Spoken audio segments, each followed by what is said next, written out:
Yeah. Hello, baby.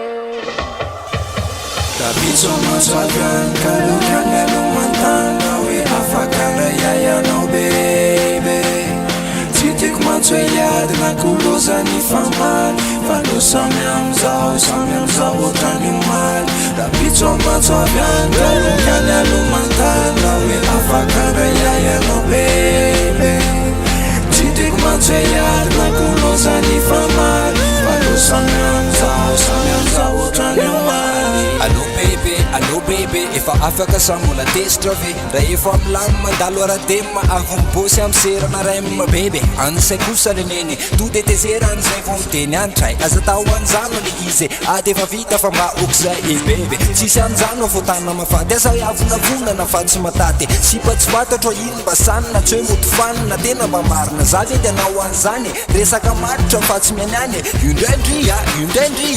okalofa le crédit arlany Kalukana lumantana we afakanda yayano baby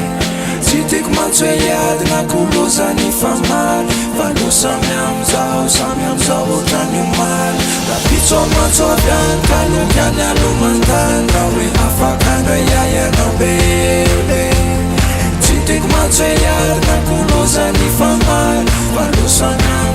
samyamzao otanyumal Allo azafady fa tapaka teo rapitso amizarika anaminareo fa za tesitra tsomy malala raha teo mintsika nalaza milay fiombonatsika misao parti fa andeha ikaly be any amilay tsy de raha tsy efa tsositra anao vikisabikaly sy molitra anao metiko pikina tsy miady varotra fa tsy hoe hibaty raha tongotra anao ny sms votaitra de ataoko poème fatry je t'aime mavendrana be ataoko malaiko any dadanareo evinandroko koviko enjana be lazao an'izany zay rehetra mitata amiko zay mavita mihoatra an'izany ambadikany Kalukana lumantana we afakana yayano baby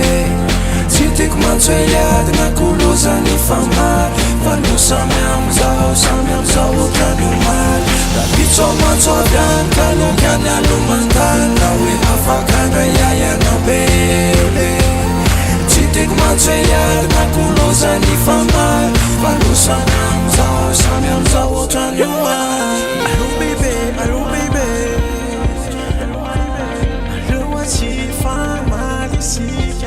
Allo baby, allo baby.